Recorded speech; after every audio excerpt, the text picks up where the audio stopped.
നമസ്കാരം. നമസ്കാരം. ലൂസ് ടോക്കിലേക്ക് ഒരിക്കൽ കൂടി സ്വാഗതം. ചേട്ടാ, ജനകീയോത്സവം, ജനാധിപത്യത്തിന്റെ ഉത്സവം, എത്ര മാസങ്ങൾ നീണ്ട പ്രക്രിയയാണ്. നമ്മളിങ്ങനെ കാത്തിരിക്കുകയാണ്. അതെ, ലോകം മുഴുവൻ. അതെ അതെ, എത്രയൊക്കെ പരീക്ഷ എഴുതിയാലും, വലിയ കഠിനമായ പരീക്ഷ എഴുതിയാലും റിസൾട്ട് വരുമ്പോൾ ഔട്ട്പുട്ടാണ് അതിന്റെ ഏറ്റവും പ്രാധാന്യമുള്ള കാര്യം, അല്ലേ? ഒരു ചോദ്യത്തിന്റെ ആൻസർ ആണ് അതിന്റെ ഏറ്റവും പ്രാധാന്യമുള്ള കാര്യം. നമ്മൾ വഴിക്കണക്കൊക്കെ പണ്ട് ചെയ്യുമ്പം എത്ര വഴി എഴുതിയാലും, വഴി എഴുതി ചെയ്താലും കൃത്യമായ ഉത്തരത്തിലേക്ക് എന്നുള്ളതാണ്.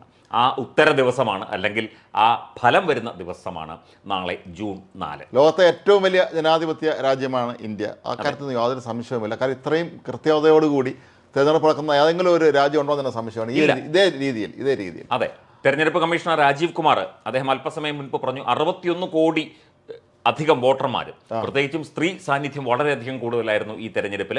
മാത്രമല്ല, മണിപ്പൂരിലടക്കം വിവിധ മേഖലകളിൽ സമാധാനപരമായി തെരഞ്ഞെടുപ്പ് നടത്താൻ സാധിച്ചു. ജമ്മു കശ്മീരിൽ അതാണ് പ്രധാനം. ഏറ്റവും കൂടുതൽ പോളിംഗ് രേഖപ്പെടുത്തി. അതെ, അതൊക്കെ വലിയ കാര്യം തന്നെയാണ്. ജമ്മു കാശ്മീരിലൊക്കെ തെരഞ്ഞെടുപ്പ് നടത്താൻ കഴിയുക എന്ന് പറഞ്ഞാൽ ഒട്ടും ചെറിയ കാര്യമല്ല. അതൊക്കെ വളരെ വൻ കാര്യങ്ങൾ തന്നെയാണ്. അപ്പോൾ എന്തായാലും ഇന്നലെ നമ്മൾ ലൂസ് ടോക്ക് ഇല്ലായിരുന്നു. പക്ഷേ ഇന്നലെ ഒരുപാട് എക്സിറ്റ് പോൾ ഫലങ്ങളൊക്കെ വന്നിട്ടുണ്ട്. ഇനി എല്ലാ എക്സിറ്റ് പോൾ ഫലങ്ങളും നമ്മൾ വിലയിരുത്താനൊന്നും സമയമില്ല. ഏതാണ്ട് ഏഴിലധികം ഏജൻസികൾ വിവിധ വാർത്താമാധ്യമങ്ങളുമായിട്ട്, ദേശീയ വാർത്താമാധ്യമങ്ങളുമായിട്ട് ചേർന്നാണ് എക്സിറ്റ് പോൾ ഫലം പ്രഖ്യാപിച്ചത് എന്ന് പറയാൻ പറ്റില്ല, പ്രവചിച്ചത്. അതിലൊക്കെ തന്നെ NDA വലിയ ഭൂരിപക്ഷത്തോടു കൂടി തന്നെ രാജ്യത്ത് വീണ്ടും അധികാരത്തിൽ വരും. മോദി മൂന്നാം ഊഴത്തിന് എത്തും, പ്രധാനമന്ത്രിയായി തന്നെ എത്തും എന്നാണ് പറയുന്നത്. പക്ഷേ പ്രതിപക്ഷ കക്ഷികൾ പറയുന്നു 295 സീറ്റ്, ഇന്ത്യ മുന്നണിക്ക് 295 മുതൽ 300 സീറ്റ് വരെ കിട്ടും എന്നുള്ള ഒരു പ്രതീക്ഷയാണ്. കഴിഞ്ഞ ദിവസം അവരുടെ ഒരു യോഗം ചേർന്നിരുന്നു, ജൂൺ 1 തീയതി തിങ്കളാഴ്ച. അന്ന് അവർ വളരെ ശക്തമായ ഒരു പ്രതീക്ഷയാണ് പ്രകടിപ്പിച്ചത്. തീർച്ചയായിട്ടും ഇന്ത്യ മുന്നണി തന്നെ അധികാരത്തിൽ വരും എന്നുള്ള ഒരു ആത്മവിശ്വാസം അവർക്ക് തീർച്ചയായിട്ടും ഉണ്ട്. എന്തായാലും ഫലം വരട്ടെ, അതാണ് നമുക്ക്. എന്തായാലും ഒരു മാധ്യമപ്രവർത്തനം എന്നുള്ള നിലയിൽ എൻ്റെ ഒരു വിശ്വാസം NDA തന്നെ തിരികെ വരും എന്ന് തന്നെയാണ്. തിരികെ വരാനുള്ള സാധ്യതയാണ് കാണുന്നത്. തീർച്ചയായും. പിന്നെ ഈ പറഞ്ഞല്ലോ 400 സീറ്റൊക്കെ NDA കിട്ടുമെന്ന് എനിക്ക് പ്രതീക്ഷ പറഞ്ഞില്ല. പക്ഷേ തീർച്ചയായും കുറച്ചെങ്കിലും അവർ വളരെ നേരത്തെ നമ്മളൊക്കെ പ്രവചിച്ചതിനേക്കാളും കുറച്ചുകൂടെ മുന്നോട്ട് ഒരു 10-20 സീറ്റ് മുമ്പിലെങ്കിലും നിൽക്കുകയുള്ളൂ എന്നുള്ളത് ഉറപ്പാണ്. കാരണം എനിക്ക് തോന്നിയിട്ടുള്ളത് ഈ രാജ്യത്തെ ഒരു സുസ്ഥിരമായ ഒരു ഭരണം പറഞ്ഞ ജനങ്ങൾ എപ്പോഴും ആഗ്രഹിക്കും. അത് സത്യമാണ്. ഇപ്പോൾ ഇന്ത്യ മുന്നണിക്കാരുടെ മോശക്കാരെന്ന് നമ്മൾ പറയുന്നതല്ല. പക്ഷേ നേരത്തെ ഇത്തരത്തിലുള്ള ഈ തട്ടിക്കൂട്ട് മുന്നണി സംവിധാനം വന്നപ്പോഴെല്ലാം തന്നെ നമ്മൾ ഒരു വർഷം കഴിയുമ്പോൾ വീണ്ടും വോട്ട് ചെയ്യേണ്ട ഗതികേട് വന്നിട്ടുണ്ട്. 77 വോട്ട് ചെയ്ത ജനങ്ങൾ 80 പിന്നെ വീണ്ടും വോട്ട് ചെയ്യേണ്ടി വന്നു. അതുപോലെ 89 വോട്ട് ചെയ്ത ആൾ 91 വോട്ട് ചെയ്യേണ്ടി വന്നു. 96 വോട്ട് ചെയ്തവർ 98 വോട്ട് ചെയ്യേണ്ടി വന്നു. അതെ, പ്രധാനമന്ത്രിമാരുടെ ഒരു സീരീസ് തന്നെയായിരുന്നു കണക്കിനെ നോക്കുമ്പോൾ. തീർച്ചയായും നരേന്ദ്രമോദി സർക്കാരിനെ സംബന്ധിച്ച് അവർ ഒരുപാട് കാര്യങ്ങൾ ചെയ്തു. അതുകൊണ്ട് തന്നെ ജനങ്ങൾ ഒരുപക്ഷെ ഒരു സുശക്തമായ കേന്ദ്ര സർക്കാർ ഉണ്ടാകാൻ ആഗ്രഹിക്കുന്നുണ്ടായിരിക്കാം. അതുകൊണ്ട് തന്നെ ഈ ശരിക്കും പറഞ്ഞാൽ ഈ എക്സിറ്റ് പോളിനെ കുറിച്ച് എനിക്ക് അത്ര കൃത്യമായ ഒരു നിലപാടില്ല. കാരണം എനിക്കുമില്ല. എക്സിറ്റ് പോള് എന്ന് പറയുന്നത് അതിനെ ഒരു ശാസ്ത്രീയമായ ഒരു സംവിധാനമായി പൂർണ്ണമായും നമുക്ക് കരുതാനാവില്ല. അതൊരു പ്രധാനപ്പെട്ട കാര്യം തന്നെയാണ്. കാരണം നമ്മളിപ്പോൾ പ്രീ പോൾ സർവേ നടത്തിയത്, ഞാനൊക്കെ പോയിരുന്നു പ്രീ പോൾ സർവേ. അപ്പോൾ പ്രീ പോൾ സർവേ സംബന്ധിച്ച് അത് കുറച്ചുകൂടെ അതിന് ആധികാരികതയുണ്ട്. നമ്മൾ ഇത്ര ജനങ്ങളുടെ ഒരു എണ്ണം എടുത്തിട്ട് നമ്മളത് ചെയ്യുമ്പോൾ കുറച്ചുകൂടെ അതിന് ഓതന്റിസിറ്റി വരും. അതെ, ജനങ്ങളുടെ ഒരു പരിച്ഛേദമാണ്. അതിന് പൊതുവായൊരു പരിച്ഛേദമെടുത്ത് അവിടെയാണ് ഈ നമ്മൾ അഭിപ്രായം ചോദിക്കുന്നത്. അത് കുറച്ചുകൂടി ശാസ്ത്രീയമാണ്. പക്ഷേ ഇവര് പുലർത്തിയ മാനദണ്ഡം എന്താണെന്ന് അറിയില്ല. മനസ്സിലായി. മാത്രമല്ല, നമ്മുടെ കേരളത്തിൽ എങ്ങും അങ്ങനെ എക്സിറ്റ് പോൾ നടന്നായിട്ട് നമ്മളെ സുഹൃത്തുക്കൾ വോട്ട് ചെയ്യാൻ പോയവരോ നമ്മളാരും പറഞ്ഞു കേട്ടതുമില്ല. അവരെ ഏതെങ്കിലും വോട്ട് ചെയ്ത് ഇറങ്ങുമ്പോൾ ഈ എക്സിറ്റ് പോളുകാർ വന്ന് വോട്ട് ആർക്കാണ് ചെയ്തതെന്ന് ചോദിച്ചു എന്നുള്ളത്. മാത്രമല്ല, എനിക്ക് പലപ്പോഴും തോന്നിയിട്ടുള്ളൊരു കാര്യം, നമ്മുടെ കേരളത്തിൽ അങ്ങനെ ചോദിച്ചാൽ ഒരിക്കലും ആൾ സത്യം പറഞ്ഞ ചരിത്രമില്ല. കാരണം കണ്ണൂരിലൊരു പാർട്ടി ഗ്രാമത്തിൽ ചെന്ന് ഒരാൾ BJPക്ക് കോൺഗ്രസിനെ വോട്ട് ചെയ്ത് വെളിയിറങ്ങിയിട്ട് ഈ എക്സിറ്റ് പോൾ വരുന്ന ചോദിക്കുക നിങ്ങൾക്ക് ആർക്ക് വോട്ട് എന്ന് പറഞ്ഞാൽ അയാൾ CPM വോട്ട് ചെയ്യുന്നേ പറയുള്ളൂ. അത്രേ ഉള്ളൂ. അതൊക്കെ അറിയാം. അതല്ലെങ്കിൽ സംഗതി മെനക്കേടാവും എന്നുള്ളത്. പക്ഷേ ഈ നമ്മൾ നേരത്തെ പറഞ്ഞില്ല, പ്രീ പോൾ സർവേ ആകുമ്പോൾ അതിന് കുറച്ചുകൂടെ നമ്മൾ ജേർണലിസം കോഴ്സിൽ നമ്മൾ റിസർച്ച് മെത്തഡോളജി പഠിച്ചിട്ടുണ്ടല്ലോ. അതിൽ കണ്ടന്റ് അനാലിസിസ്, അങ്ങനെ ഒരുപാട് മെത്തേഡ്സ് ഉണ്ട്. അപ്പോൾ ഇതൊക്കെ ഈ പ്രീ പോൾ സർവേ എന്ന് പറയുന്നത് ശരിക്കും അതിൽ പെട്ടുന്ന കണ്ടന്റ് അനാലിസിസ് നമ്മൾ ചെയ്യുന്നത്. പക്ഷേ ഇത് എക്സിറ്റ് പോൾ അങ്ങനെ എനിക്ക് മനസ്സിലാവുന്നില്ല. മാത്രമല്ല, നമ്മൾ മലയാളത്തിൽ ചാനൽ എക്സിറ്റ് പോൾ നടത്തിയിട്ടുണ്ട്. മലയാളത്തിൽ ചാനൽ എക്സിറ്റ് പോൾ നടത്തണമെങ്കിൽ അവർ എത്രായിരം പേര് വിനിയോഗിക്കുന്നുണ്ട് ഈ രാജ്യം മുഴുവൻ. എത്ര ബൂത്തുണ്ട് ഈ രാജ്യത്ത്. ഇത് അശാസ്ത്രീയമായത് എന്ന് പറയാൻ പറ്റില്ല, എന്നാൽ ശാസ്ത്രീയമായതെന്നും പറയാൻ പറ്റില്ല. ഇത് അവർ ഇത്രയായിരം ജനങ്ങൾക്കിടയിലേക്ക് ഒരു രാജ്യത്തെ ജനങ്ങളുടെ ഒരു പരിച്ഛേദം എടുത്തുകൊണ്ട് ചെയ്തു എന്നാണ് അവർ അവകാശപ്പെടുന്നത്. പക്ഷേ അത് എത്രമാത്രം പ്രായോഗികമാണ്, മാത്രമല്ല ചേട്ടൻ നേരത്തെ പറഞ്ഞതുപോലെ അതിലെ വാസ്തവം, അത് യാഥാർത്ഥ്യം എന്താണ് എന്ന് ഒരു വേള ഒരു വോട്ടർ തുറന്ന് പറഞ്ഞുകൊള്ളണമെന്നില്ല, പറയാൻ പാടില്ല എന്നില്ല, അങ്ങനെയൊന്നുമില്ല. അപ്പോൾ ഇത് പൊതുവെ എല്ലാവരും കൂടെ ചേർന്ന് ഒരു ഒരു പരിച്ഛേദം എടുത്തുകൊണ്ട് ചെയ്യുന്നതായിരിക്കാം. എന്തൊക്കെയായാലും ഈ 7 or 8 ഏജൻസികൾ ചേർന്ന് നടത്തിയ ഈ സർവേ ഫലങ്ങളിലൊക്കെ തന്നെ കൃത്യമായി NDA നരേന്ദ്രമോദിയുടെ നേതൃത്വത്തിലുള്ള BJPയുടെ NDA അധികാരത്തിൽ വരുമെന്നും ഇന്ത്യ മുന്നണി വലിയ തിരിച്ചടികൾ നേരിടും എന്നുമാണ് പറഞ്ഞിരിക്കുന്നത്. തമിഴ്നാട്ടിലും കേരളത്തിലും അടക്കം ഇന്ത്യ മുന്നണിക്ക് അല്ലെങ്കിൽ UDFന്റെ ഭാഗമായി കോൺഗ്രസിന്റെ ഭാഗമായ മുന്നണിക്ക് നേട്ടമുണ്ടാകും എന്നും പറഞ്ഞിരിക്കുക. അത് ശരിയാണ്. അതിൽ പ്രധാനമായും കേരളത്തിൽ പലരും പറഞ്ഞത് UDFന് തന്നെയാണ് മുൻതൂക്കം.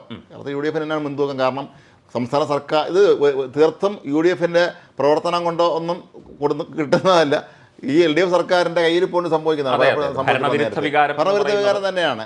കൂടുതൽ സീറ്റുകൾ UDF നേടുക തന്നെ ചെയ്യും. അത് പലരും 17-18 വരെ പറയുന്നുണ്ട്. ഇവിടെ പ്രസക്തമായൊരു കാര്യം NDA അഥവാ BJP ഈ കേരളത്തിൽ വിജയിക്കുമോ എന്നുള്ളതാണ്. അപ്പോൾ അതിന് ചില സാധ്യതകൾ, ചില മണ്ഡലങ്ങൾ ഇപ്പോഴുണ്ട്. അതെ, 3 സീറ്റ് വരെയൊക്കെയാണ് പറയുന്നത്. 1 മുതൽ 3 സീറ്റ് വരെയാണ് പറയുന്നത്. അന്നേരം തന്നെ ഏതൊക്കെ മണ്ഡലമാണെന്നും പലതരത്തിൽ, തൃശ്ശൂരാണ്, തിരുവനന്തപുരമാണ്, ആറ്റിങ്ങലാണ്, ചിലർ പത്തനംതിട്ടയാണെന്നൊക്കെ പറയുന്നുണ്ട്, ആലപ്പുഴ പറയുന്നുണ്ട്, ഒരുപാട് പാലക്കാട് പറയുന്നുണ്ട്. അതൊക്കെ A ക്ലാസ് മണ്ഡലങ്ങളാണ് BJPയെ സംബന്ധിച്ച്. മാത്രമല്ല എനിക്ക് തോന്നിയിട്ടുള്ള ഒരു കാര്യം, ഇത്തവണത്തെ തെരഞ്ഞെടുപ്പിൽ ഇപ്പോൾ UDF കൂടുതൽ സീറ്റിൽ ജയിച്ചാലും അവരുടെ ഭൂരിപക്ഷം കഴിഞ്ഞ തവണത്തെ അത്രയും കാണില്ലെന്ന് ഓർമ്മ. തീർച്ചയായിട്ടും വളരെയധികം കുറയും. പ്രത്യേകിച്ചും തിരുവനന്തപുരത്തൊക്കെ ശശി തരൂർ ജയിക്കുകയാണെങ്കിൽ വളരെ നേരിയ ഒരു ഭൂരിപക്ഷം മാത്രമേ ഉണ്ടാവൂ എന്നൊക്കെ പറയപ്പെടുന്നു. കഴിഞ്ഞ തവണ 2019 രാഹുൽ ഗാന്ധി മത്സരിക്കുന്നുണ്ടായിരുന്നു. അപ്പോൾ അതിന്റെ ഒരു ഇമ്പാക്ട് വളരെ വലുത് തന്നെയായിരുന്നു. മത്സരിച്ചു, പക്ഷേ ഇമ്പാക്ട് ഇല്ല. അത് മാത്രമല്ല അദ്ദേഹം റായ്ബറേലിലും കൂടെ ഇവിടുത്തെ എല്ലാ പരിപാടിയും കഴിഞ്ഞപ്പോൾ മിണ്ടാതെ അവിടെ മത്സരിച്ചു. അപ്പോൾ അതൊരു പ്രസക്തമായ ചോദ്യമാണ്. അവിടെ ഒരു രണ്ടാമത്തും കൂടെ ജയിക്കുകയാണെങ്കിൽ രാഹുൽ ഗാന്ധി എന്ത് ചെയ്യും എന്നുള്ളൊരു ചോദ്യമുണ്ട്. ഇവിടെ രാജിവെക്കും എന്നുള്ളത് അതാണ്. അദ്ദേഹം ഇവിടെ രാജിവെച്ച ഉത്തർപ്രദേശിലെ റായ്ബറേലിയിൽ തന്നെ പോകും. കാരണം കോൺഗ്രസിന്റെ അവരുടെ കുടുംബ മണ്ഡലമാണ്. അത് അമ്മയായിരുന്നു, അദ്ദേഹത്തിന്റെ അമ്മ സോണിയാഗാന്ധി ആയിരുന്നു. അത് അമ്മൂമ്മയായിരുന്നു. അതെ, അപ്പം അത് അദ്ദേഹത്തിന്റെ ഒരു പ്രസ്റ്റീജ് മണ്ഡലം ഉണ്ടായിരുന്നു. അപ്പോൾ മാത്രമല്ല കേരളത്തിൽ BJPക്ക് ഇത്തവണ 2019 സ്ഥാനാർത്ഥികൾക്ക് കൂടുതൽ വോട്ട് കിട്ടും. അവർ വിജയിക്കുമോ ഇല്ലയോ എന്ന് നമ്മൾ പറയുന്നില്ല. വോട്ട് ശതമാനം കൂടും എന്നത് നമുക്ക് വേണമെങ്കിൽ കണക്കാക്കാം. പക്ഷേ ഇപ്പോൾ ഈ പറയുന്ന പോലെ 15% നിന്ന് 27% ഉയരും എന്നൊന്നും പറയുന്നത് സമ്പൂർണ്ണമായി അംഗീകരിക്കാൻ ഇത്തിരി പ്രയാസമുണ്ട്. പൊതുവെ പോലും കൂടും, അത് സ്വാഭാവികമാണ്. പക്ഷേ അപ്പോൾ LDFന് 29% വോട്ട് ഷെയർ, BJPക്ക് 27 ആയിട്ട് മാറും എന്നൊക്കെയാണ് ചില എക്സിറ്റ് പോൾ ഫല സർവേ സൂചിപ്പിക്കുന്നത്. ഇത് വേറെ തരത്തിൽ ഇപ്പം ഇവിടെ കേരളത്തിലെ കാര്യം നമുക്ക് വിടാം. ഇപ്പം ഇന്ത്യ മുന്നണി എന്ന് പറയുമ്പോൾ അതിൽ CPM ഉം കോൺഗ്രസും എല്ലാവരും ഉണ്ട്. പക്ഷേ CPMനെ സംബന്ധിച്ച് അവർ നേടാൻ പോകുന്ന ഒരു പ്രതിസന്ധി, അവർക്ക് ആവശ്യത്തിന് സീറ്റ് കിട്ടിയില്ലെങ്കിൽ ദേശീയ പാർട്ടി എന്നുള്ള അംഗീകാരം നഷ്ടപ്പെടും. ശരിയാണ്, അത് വളരെ പ്രധാനപ്പെട്ട കാര്യമാണ്. 11 സീറ്റ് മിനിമം. 11 സീറ്റ് വേണം. ഇപ്പോൾ തമിഴ്നാട്ടിൽ 1-2 കിട്ടാനുള്ള സാധ്യതയുണ്ട്. DMK-യുമായിട്ട് അലയൻസ് ഉള്ളതുകൊണ്ട്, ഇന്ത്യ മുന്നണിയുടെ ഭാഗമായതുകൊണ്ട്. ബാക്കിയുള്ളത് കേരളത്തിൽ നിന്ന് ഉണ്ടാക്കിയേ പറ്റൂ. പക്ഷെ അത് ബംഗാളിൽ കിട്ടാനൊന്നും യാതൊരു സാധ്യതയില്ല. ബംഗാൾ വട്ടപ്പൂജയാണ്. കാരണം MLA ഇല്ല, ഇപ്പം നിലവിൽ MLA ഇല്ല, MP ഇല്ലാത്ത അവസ്ഥയാണ്. അപ്പോൾ ഇനി ഈ ബംഗാളിൽ കിട്ടാൻ സാധ്യത ത്രിപുരയില്ല.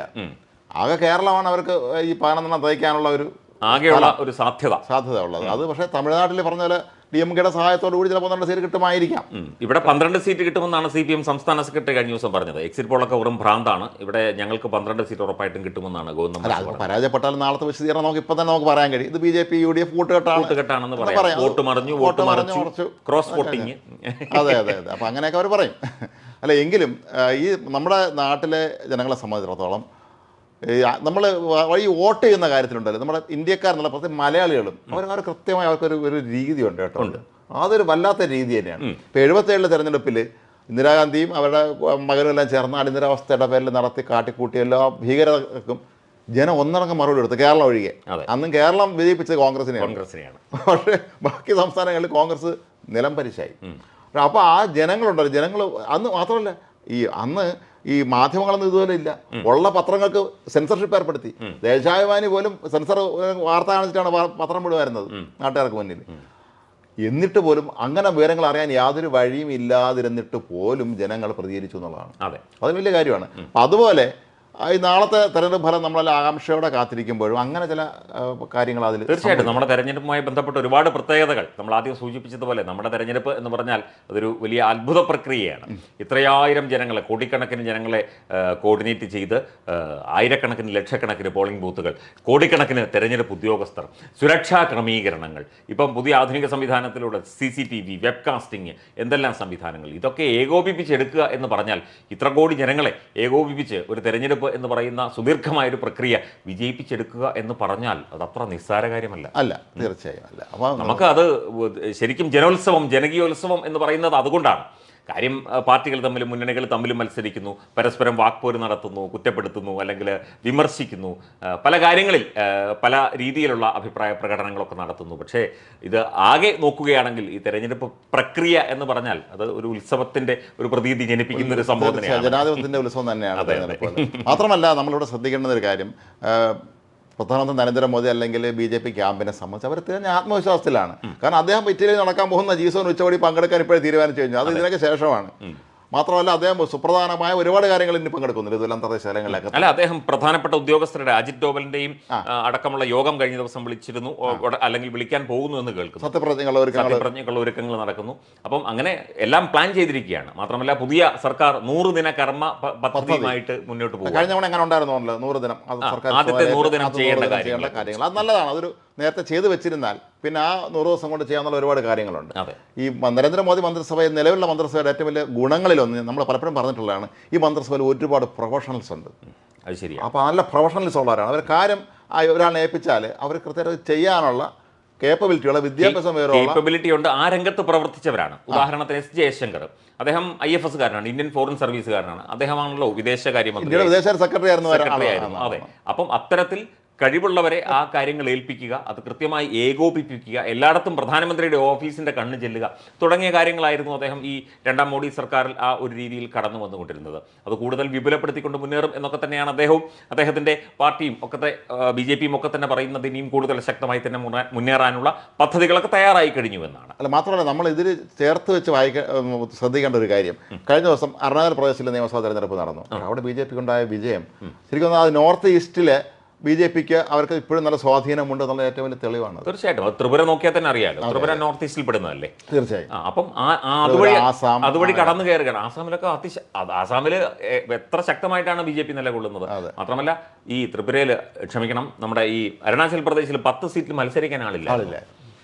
മുഖ്യമന്ത്രി അടക്കമുള്ള ആളുകൾ മത്സരിച്ച സീറ്റിൽ എതിരാളിയില്ല. അത് ഇത് രസകരമായ കാര്യം, ഈ അരുണാചൽ പ്രദേശ് മുഖ്യമന്ത്രി ആകട്ടെ, പിന്നെ നമ്മുടെ ത്രിപുര മുഖ്യമന്ത്രി ആകട്ടെ, ആസാം മുഖ്യമന്ത്രി, ഇവരെല്ലാവരും പഴയ കോൺഗ്രസ്സുകാരാണ്. അതാണ് ഇതിൻ്റെ രസകരമായ കാര്യം. അപ്പോൾ നോർത്ത് ഈസ്റ്റിനെ സംബന്ധിച്ച് BJP സേഫാണ്. വടക്കേ ഉത്തരേന്ത്യയിൽ അവർക്ക് അത്യാവശ്യം അവർക്ക് സാമാന്യം അവർക്ക് നല്ല സ്വാധീനമുള്ളത് തന്നെയാണ്. ഉത്തർപ്രദേശ് പോലുള്ള സ്ഥലങ്ങളൊക്കെ തന്നെ തീർച്ചയായും അവരെ മാറ്റി നിർത്താൻ കഴിയില്ല. പിന്നെ ഉള്ളത് ദക്ഷിണേന്ത്യയാണ്. ദക്ഷിണേന്ത്യയിൽ തന്നെ കേരളം നമുക്ക് പിന്നെ NDAക്ക് കൂടി ഇപ്പോൾ 1 അല്ലെങ്കിൽ 2 അത്ര നമ്മൾ അത്രയും ചിന്തിച്ചാൽ മതി. കിട്ടാനുള്ള സാധ്യതയും കുറവാണ്. തമിഴ്നാട്ടിലും അതുപോലെ തന്നെയാണ്. സാധ്യതയുള്ള കർണാടകത്തിൽ അവിടെ നിലവിൽ സംസ്ഥാന സർക്കാർ കോൺഗ്രസ് ആണെങ്കിൽ പോലും കഴിഞ്ഞ തെരഞ്ഞെടുപ്പിൽ അവിടെ പിന്നെ നിർണായക നേട്ടം നേടാൻ ഉണ്ടായതാണ്. അതുപോലെയായിരുന്നു ഉത്തർപ്രദേശിലും, ഒരു സീറ്റ് ഒഴിച്ച് എല്ലാം നേടി. ഇത്തവണ ഉത്തർപ്രദേശിൽ സീറ്റുകൾ കുറയുമെന്ന് പറയുന്നു. പക്ഷേ അതിന് ഈ ഉത്തർപ്രദേശിലും ഹരിയാനയിലും മധ്യപ്രദേശിലും ഒക്കെ സീറ്റുകൾ കുറയുമ്പോൾ അതിന് പകരമായിട്ട് കേരളത്തിലും ദക്ഷിണേന്ത്യയിൽ പൊതുവെ ആന്ധ്രയിലും തെലങ്കാനയിലും അതുപോലെ കർണാടകത്തിലും ഉൾപ്പെടെ മുന്നേറ്റം നടത്തുമെന്നാണ് ഇപ്പോൾ എക്സിറ്റ് പോൾ ഫലങ്ങൾ. ആന്ധ്രയിൽ എക്സിറ്റ് പോൾ ഫലങ്ങൾ പറയുന്നത് അവിടെ മുന്നേറ്റം നടത്തുമെന്നാണ്. കാരണം ചന്ദ്രബാബു നായിഡുവിന് അവിടെ നല്ല സ്വാധീനമുണ്ട്. മാത്രമല്ല ഇപ്പം നിലവിലുള്ള സർക്കാരിനെതിരെ ഒരു ആന്റി ഇൻകംബൻസി ഫാക്ടർ അവിടെ ഉണ്ടാവുന്നുള്ള ഉറപ്പാണല്ലോ. അപ്പോൾ അത് ഒരു വോട്ടാക്കി മാറ്റിക്കഴിഞ്ഞാൽ അത് ഗുണം ചെയ്യും. അതുപോലെ തെലങ്കാന കോൺഗ്രസ് ആണ് ഭരിക്കുന്നത്. പക്ഷെ അവിടെ പോലും സാധ്യതകളുണ്ട്. അപ്പോൾ ഒരുപാട് സാധ്യതകൾ ഇപ്പോഴും BJPക്ക് മുന്നിൽ നിൽക്കുന്നുണ്ട്. പക്ഷേ ഈ തെരഞ്ഞെടുപ്പിന്റെ സമയത്ത് ഒരുപാട് തിരിച്ചടികൾ ഭാരതീയ ജനതാ പാർട്ടിക്ക് പാർട്ടിപരമായിട്ടും വ്യക്തിപരമായി നരേന്ദ്രമോദിക്കും ഒക്കെ തന്നെ പല വിഷയങ്ങളിലും ഉണ്ടായി. ഇപ്പം അരവിന്ദ് കെജ്രിവാളിനെ അറസ്റ്റ് ചെയ്തത് ഉൾപ്പെടെ, അതായത് അദ്ദേഹത്തിനെതിരെ, മോദി സർക്കാരിനെതിരെ, മോദിക്കെതിരെയൊക്കെ ഒരുപാട് വിമർശനങ്ങൾ ഉയർത്തിക്കൊണ്ടുവന്നു എന്നും പറയാൻ വേണമെങ്കിൽ. എന്നിട്ടും ഈ പ്രതികൂലമായ ഒരു കാലാവസ്ഥയിൽ പോലും ഈ തെരഞ്ഞെടുപ്പിനെ ഈ രീതിയിൽ എക്സിറ്റ് പോൾ ഫലം അനുസരിച്ചാണെങ്കിൽ അതിജീവിക്കാൻ കഴിഞ്ഞു എന്നുള്ളതാണ് ഇതിന്റെ മറ്റൊരു പ്രത്യേകത. അല്ലെങ്കിൽ അങ്ങനെ പറയണം, ഇദ്ദേഹത്തിനെതിരെ, നരേന്ദ്രമോദിക്കെതിരെ പ്രതിപക്ഷം ഉയർത്തിക്കൊണ്ടുവന്ന പല ആരോപണങ്ങളും വേണ്ട രീതിയിൽ വോട്ടാക്കി മാറ്റാനോ അല്ലെങ്കിൽ അത് ജനങ്ങളിലേക്ക് എത്തിക്കാനോ ഈ ഇന്ത്യ മുന്നണിക്കോ പ്രതിപക്ഷത്തിനോ കോൺഗ്രസിനോ കഴിഞ്ഞില്ല എന്നും വേണമെങ്കിലും പറയാം. മാത്രമല്ല ഇന്ന് DMKയുടെ നേതാവ് പിന്നെ രംഗത്തെത്തിയിട്ടുണ്ട്. അദ്ദേഹം പറയുന്നത് ഈ തെരഞ്ഞെടുപ്പിൽ ഇന്ത്യ മുന്നണിക്ക് തിരിച്ചടി ഉണ്ടായാൽ അതിൽ ചില ആളുകൾ ഉത്തരവാദികളാവേണ്ടി വരുമെന്നാണ്. ആരെയൊക്കെ അവർ ലക്ഷ്യം വെച്ചിട്ടുണ്ട്. തമിഴ്നാട്ടിലാണോ അതോ ഓൾ ഇന്ത്യ ലെവലിലാണോ എന്നറിയില്ല. കാരണം അത് ഈ ആദ്യത്തെ പിടി പൊട്ടിച്ചു എന്ന് തന്നെ പറയാം. കാരണം ഈ അവരുടെ ഇടയിലുള്ള അഭിപ്രായ ഭിന്നതയുടെ ഏറ്റവും വ്യക്തമായ സൂചനയാണ്. തെരഞ്ഞെടുപ്പ് ഫലം വന്നിട്ടുണ്ടെങ്കിൽ നമുക്ക് പ്രതിഷേധമൊക്കെ പറയാം. അത് വരുന്നതിന് പോലും മുമ്പ് ഇപ്പോഴേ ഇവർ തർക്കം ആരംഭിച്ചു കഴിഞ്ഞാൽ അത് പിന്നെ കൂടുതൽ പ്രശ്നങ്ങൾ. അതുപോലെ മമതാ ബാനർജി 2 വള്ളത്തിൽ ചവിട്ടുന്ന രീതിയാണ് പലപ്പോഴും അവർ ഇന്ന് പറയുന്നതല്ല നാളെ പറയുന്നത്, നാളെ മാറ്റി പറയുന്നു, അല്ലെങ്കിൽ പറയുന്നത് അല്പം മിതമാക്കി പറയുന്നു. അവർ ശരിക്കും മോദിക്കെതിരെയൊക്കെ അതിശക്തമായി ബാധിക്കുന്ന ഒരു വ്യക്തിയാണ് അവർ. പക്ഷേ വളരെ സോഫ്റ്റ് ആയിട്ട് ചില സമയത്ത് പെരുമാറുന്നു, പിറ്റേ ദിവസം അതൊന്ന് മയപ്പെടുത്തുന്നു. ഇങ്ങനെയൊക്കെയാണ്. അപ്പം ചേട്ടൻ പറഞ്ഞതുപോലെ അതിനകത്തെ ആ ഒരു അഭിപ്രായ ഭിന്നതയുടെ ചില പ്രാഥമിക ലക്ഷണങ്ങളാണ് അതൊക്കെ കണ്ടത്. കേരളത്തിനെ സംബന്ധിച്ച് പറയുമ്പോൾ കേരളത്തിൽ ഇത് LDFനെ സംബന്ധിച്ച് അവർക്ക് ഒരു ഭരണവിരുദ്ധ വികാരം തന്നെയായിരിക്കും ഉണ്ടാവുക. ഇതിനെ LDF എങ്ങനെ നേരിടും എന്നുള്ളത് വളരെ പ്രധാനപ്പെട്ട കാര്യമാണ്. കാരണം അവരെ സംബന്ധിച്ച് ഈ പറഞ്ഞ നമ്മൾ നേരത്തെ പറഞ്ഞ ചിഹ്നമൊക്കെ പോകുകയാണെങ്കിൽ ഒരു മാനം പോയ പരിപാടിയാണ്. പിന്നെ എനിക്ക് തോന്നുന്നത് ഇവർ ഇനി ലക്ഷ്യം വയ്ക്കാൻ പോകുന്നത് തീർച്ചയായും അടുത്ത തദ്ദേശ ഭരണ തെരഞ്ഞെടുപ്പും അസംബ്ലി തെരഞ്ഞെടുപ്പുമായിരിക്കും. 2026 അസംബ്ലി തെരഞ്ഞെടുപ്പും ഇനി വരാൻ പോകുന്ന അടുത്ത വർഷം 25 നടക്കാൻ പോകുന്ന തദ്ദേശ സ്വയംഭരണ തെരഞ്ഞെടുപ്പായിരിക്കും. അപ്പോൾ അതിലത്തേക്കായിരിക്കും ഇനി അവരുടെ ശ്രദ്ധ ഒരുപക്ഷെ അവർ കേന്ദ്രീകരിക്കാൻ പോകുന്നത്. കാരണം CPM-നെ സംബന്ധിച്ച് അവർക്ക് നല്ല അടിത്തട്ടിൽ ആഴത്തിൽ ഇതുള്ള ശക്തമായ അടിത്തറയുള്ള ഒരു പാർട്ടി തന്നെയാണ്. തീർച്ചയായിട്ടും കേരളത്തിൽ ശക്തമായ സംശയമൊന്നുമില്ല. പക്ഷേ കോൺഗ്രസിനെ സംബന്ധിച്ച് നോക്കുമ്പോൾ കോൺഗ്രസ് ഇപ്പോഴും വീണ്ടും പഴയ അവസ്ഥയിലേക്ക്. കാര്യം ഏറ്റവും അവർക്ക് പ്രയോജനപ്പെടുത്താൻ പറ്റിയ ഏറ്റവും നല്ല അവസരം ഇപ്പോൾ ഉണ്ടായിട്ട് പോലും ഈ നേതാക്കന്മാർ തമ്മിലിടിയും ബഹളവും കുസ്തിയും പ്രസ്താവന യുദ്ധവും. ഇനിയിപ്പം തിരഞ്ഞെടുപ്പ് ഫലം വന്നു കഴിയുമ്പോൾ തന്നെ എന്തെല്ലാം പ്രതിഷേധങ്ങൾ വരും. ഇന്ന് തന്നെ 1-2 കോൺഗ്രസ് സ്ഥാനാർത്ഥികൾ ചില കാര്യങ്ങളൊക്കെ പറയുന്നുണ്ടായിരുന്നു. അല്ല, UDF ഘടകങ്ങൾ ശരിയായ രീതിയിൽ പ്രവർത്തിച്ചില്ല എന്ന് വിവിധ മണ്ഡലങ്ങളിൽ നിന്നുള്ള റിപ്പോർട്ട് ഉണ്ടായിരുന്നു. അതായത് പലരും പ്രത്യേകിച്ചും തൃശ്ശൂരൊക്കെ TN പ്രതാപൻ എതിരായി പ്രവർത്തിച്ചു എന്നൊക്കെ അഭിപ്രായപ്പെടുന്നവരുണ്ട്. സത്യം അതാണോ നമുക്കറിയില്ല. എന്തൊക്കെയാലും ചില നേതാക്കൾ ചില പോക്കറ്റുകളിൽ ചില വിട്ടുവീഴ്ചകളോ കാര്യങ്ങളോ ഒക്കെ ചെയ്തു കൊടുത്തു എന്നൊക്കെ പറയപ്പെടുന്നുണ്ട്. അതൊക്കെ പരസ്പരം ഇങ്ങനെ വിമർശനങ്ങളാക്കി ഉയർത്തുന്നു എന്നേ ഉള്ളൂ. അതിൻ്റെ യാഥാർത്ഥ്യം നമുക്കറിയില്ല. അപ്പം ചേട്ടൻ പറഞ്ഞതുപോലെ കോൺഗ്രസിനെ സംബന്ധിച്ച് ഒരു ജീവൻ മരണ പോരാട്ടത്തിൻ്റെ വക്കിലാണ് ഈ ഒരു ലോക്സഭാ തെരഞ്ഞെടുപ്പുമായി ബന്ധപ്പെട്ട് നിന്നത്. ജയിക്കുമായിരിക്കും. പക്ഷേ ഇനിയിപ്പോൾ കോൺഗ്രസിൻ്റെ ആ ഒരു സംവിധാനം കൂടുതൽ ശക്തിപ്പെടുത്തിയെങ്കിൽ മാത്രമേ ഇനിയിപ്പോൾ തദ്ദേശ സ്വയംഭരണ തെരഞ്ഞെടുപ്പും 2026 നിയമസഭാ തെരഞ്ഞെടുപ്പും ഒക്കെ നോക്കേണ്ടതുള്ളൂ. ശക്തമായ ഒരു മുന്നണി സംവിധാനം ഉണ്ട് കോൺഗ്രസിന് എങ്കിൽ പോലും കോൺഗ്രസ് എന്ന പാർട്ടിക്കുള്ളിലെ പ്രശ്നങ്ങളാണ് ഈ പ്രതിസന്ധിക്ക് മുഴുവൻ കാരണം. ഒരു പക്ഷേ നമ്മളെല്ലാവരും ഇന്ന് വാർത്ത കൊടുത്തിട്ടുള്ളത് തന്നെയാണ്. ഒരുപക്ഷെ വരുന്ന ആളുകളിൽ BJP ഒരുപക്ഷെ ഈ കോൺഗ്രസ് ആണല്ലോ അവരുടെ മുഖ്യ ശത്രു എന്ന് പറയുന്നത് CPM-നെ പിടിക്കാനുള്ള സാധ്യതയുണ്ട് കേരളത്തിൽ. ആ കോൺഗ്രസിനെ വിട്ടിട്ട് കോൺഗ്രസ് അങ്ങനെ വലിയ എതിരാളി എന്നല്ല കേരളത്തിൽ അവർക്ക്. അവരുടെ പ്രധാന എതിരാളി ഒരുപക്ഷെ എന്താണ് പറയുക, കേരളത്തിലെ രണ്ടാമത്തെ ഹിന്ദു പാർട്ടി എന്ന് പറയുന്നത് CPM ആണെന്നാണ് അവർ പൊതുവെ പറയാറുള്ളത്. സത്യമാണോ അല്ലെന്ന് നമുക്കറിയില്ല. എങ്കിൽ പോലും CPM-നെ ഒന്ന് പിടിക്കാനുള്ള ശ്രമം അവർ നടത്തും. അത് എനിക്ക് തോന്നുന്നത് തെരഞ്ഞെടുപ്പ് കഴിയുമ്പോൾ ഈ മാസപ്പടി അങ്ങനെ ഒരുപാട് കേസുകളൊക്കെ ഉണ്ടല്ലോ, അതിലൊക്കെ തന്നെ ഒരുപക്ഷെ കേന്ദ്ര സർക്കാർ പിടിമുറുക്കാനുള്ള സാധ്യത കാണുന്നത്. കരുവന്നൂർ കേസ്, അങ്ങനെ ഒരുപാട് കാര്യങ്ങളുണ്ടല്ലോ, സർക്കാരിനെതിരെയുള്ള ഒരുപാട് കാര്യങ്ങളുണ്ടല്ലോ. എന്നാൽ മാത്രമേ തങ്ങൾക്കും ഇവിടെ ഒരു നിലനിൽപ്പ് ഉണ്ടാവുകയുള്ളൂ എന്ന സത്യം BJP നേതൃത്വം തിരിച്ചറിഞ്ഞിട്ടുണ്ടെന്നാണ് തോന്നുന്നത്. അത് ബൗദ്ധികമായ പല വിട്ടുവീഴ്ചകളും പല അടവ് നയങ്ങളും ഒക്കെ തന്നെ BJP കേന്ദ്ര നേതൃത്വത്തെ നോക്കിയാൽ മതി പലപ്പോഴും പയറ്റിയിട്ടുണ്ട്. അതുപോലെ തന്നെ ഏതെങ്കിലും തരത്തിൽ ഇന്ത്യ മുന്നണി സീറ്റുകൾ കൂടുകയാണെങ്കിൽ അതിൽ നിന്ന് എത്ര മുന്നണി അടർത്തി മാറ്റണം ഇങ്ങോട്ട് എന്നുള്ള ചർച്ച വരെ നടത്തുന്നതാണ് കേൾക്കുന്നത്. 28 പേരെ പറ്റിയുണ്ട്. അപ്പം അതിൽ ഏതെങ്കിലും തരത്തിൽ NDAക്ക് ഒരു തിരിച്ചടി വന്നാൽ അവിടുന്ന് എത്ര MP-മാർ അവിടെ ഉണ്ടോ ആ പാർട്ടിക്കാരെയൊക്കെ തന്നെ ഇങ്ങോട്ട് കൊണ്ടുവന്ന് അവർക്ക് മന്ത്രിസ്ഥാനമൊക്കെ കൊടുത്ത് സെറ്റാക്കാനുള്ള പദ്ധതി വരെ പ്ലാൻ B എന്ന് പറഞ്ഞ് അമിത്ഷാ തയ്യാറാക്കിയിട്ടുണ്ട്. അങ്ങനെ എപ്പോഴും വേണമല്ലോ, നമ്മളൊരു കാര്യം ചെയ്യുമ്പോൾ ഒരു പ്ലാൻ B കൂടെ കണ്ടുവെച്ചേക്കണം. എപ്പോഴും ബുദ്ധിയുള്ള അതേ ചെയ്യുള്ളൂ, അല്ലാത്തവരൊക്കെയാണ് അവസാന നിമിഷം കിടന്ന് ഓടുന്നത് എന്താണെന്നുള്ളത്. അതിനെക്കുറിച്ച് ചർച്ച ചെയ്യാനാണ് ഈ കഴിഞ്ഞ ദിവസം ഇന്ത്യ മുന്നണി യോഗം ചേർന്നത്. ആരും പോരെന്ന് പറയാനാണെന്ന് തോന്നുന്നു. അത് മിക്കവാറും അങ്ങനെ സംഭവിക്കില്ല. അങ്ങനെ സംഭവിക്കുകയാണെങ്കിൽ ആ യോഗത്തിൽ അധ്യക്ഷം വെച്ച ഒരാളിൻ്റെ മിക്കവാറും ഇറങ്ങി പോകാൻ സാധ്യതയാണെങ്കിൽ ഈ മുന്നണി ഉണ്ടാക്കിയാലാണ് നിതീഷ് കുമാർ ഇറങ്ങി ആദ്യത്തെ യോഗം പാട്നയിലെ നിതീഷ് കുമാറിന്റെ നേതൃത്വത്തിലാണ് അദ്ദേഹം ആതിഥേയനായിരുന്നു. അദ്ദേഹമാണ്. അതെ, അദ്ദേഹം പുതിയ എന്തോ പരിപാടിയായിട്ട് ഇറങ്ങിയിട്ടുണ്ട്. അതായത് മുഖ്യമന്ത്രി സ്ഥാനം BJPക്ക് കൊടുത്തിട്ട് അദ്ദേഹത്തിന് കേന്ദ്രമന്ത്രി സ്ഥാനം, അതിനുവേണ്ടി ഡൽഹിയിൽ പോയി മോദിയെ കണ്ടു. അദ്ദേഹം എപ്പോഴും അങ്ങനെയാണ്. അദ്ദേഹം ഒരു കാര്യം നമ്മൾ സമ്മതിക്കും, അദ്ദേഹം മിടുക്കനായ മന്ത്രി തന്നെയാണ്. 9 തവണ മുഖ്യമന്ത്രിയായി, ഇനിയിപ്പം എനിക്ക് കേന്ദ്രമന്ത്രി ആയാൽ മതി എന്നുള്ളതാണ് അദ്ദേഹത്തിന്റെ ഒരു അഭിപ്രായം. റെയിൽവേ മന്ത്രി ആയിരുന്നല്ലോ, അവിടെ റെയിൽവേ മന്ത്രിയായിരുന്നു. അന്ന് റെയിൽവേ അപകടം ഉണ്ടായപ്പോൾ രാജിവെച്ച ധാർമ്മികത നോക്കി രാജിവെച്ച. അപ്പോൾ അതുകൊണ്ട് ഇപ്പം കേരളത്തിൽ നമ്മൾ വീണ്ടും കേരളത്തിലേക്ക് വരുമ്പോൾ കേരളത്തിൽ UDF-നെ സംബന്ധിച്ച് LDF-നെ സംബന്ധിച്ച് വളരെ നിർണായകം തന്നെയാണിത്. തീർച്ചയായിട്ടും ഈ തെരഞ്ഞെടുപ്പിൽ ലോക്സഭാ തെരഞ്ഞെടുപ്പിൽ വല്ല ഇടതുപക്ഷത്തിന് വൻ തിരിച്ചടി ഉണ്ടായാൽ അത് തീർച്ചയായും അത് CPM-ലേക്ക് തന്നെ അതിൻ്റെ ചോദ്യചിഹ്നം എത്തും. ഇടതുമുന്നണിയിലെ ഘടകകക്ഷികളൊന്നും ചോദ്യം ചെയ്യാനൊന്നും സാധ്യത കുറവാണ്. മറ്റുള്ളവർ CPI മാത്രം ചിലപ്പം ഒന്ന് ചോദിക്കുമായിരിക്കും, ഒരു പത്രപ്രസ്താവന ഇറക്കാം, അത്രേ ഉള്ളൂ. അതല്ലാതെ ഇപ്പം വെളിയത്തിനെ പോലുള്ള നേതാക്കളുടെ സമയത്തായിരുന്നെങ്കിൽ പരസ്യ പ്രസ്ഥാനം തന്നെ വന്നാൽ ചിലപ്പം എന്താണ് സംഭവം. CK ചന്ദ്രപ്പൻ, ശക്തരായ PKV അങ്ങനെയുള്ള ശക്തരായ നേതാക്കൾ. കഴിഞ്ഞ തെരഞ്ഞെടുപ്പിലും കഴിഞ്ഞ ലോക്സഭാ തെരഞ്ഞെടുപ്പിലും CPIക്ക് ഒരു സീറ്റും കിട്ടിയിട്ടില്ല. ഇത്തവണ അവർ പ്രതീക്ഷിക്കുന്നു. മാവേലിക്കര യുവാവായ സ്ഥാനാർത്ഥിയാണത്. അങ്ങനെ സാധ്യത ഉണ്ടെന്നൊക്കെയാണ് പറയപ്പെടുന്നത്. തൃശ്ശൂരും അങ്ങനെ തന്നെ പറയുന്നു, സുനിൽകുമാർ ജയിക്കുമെന്നുള്ള തരത്തിലുള്ള പറയുന്നു.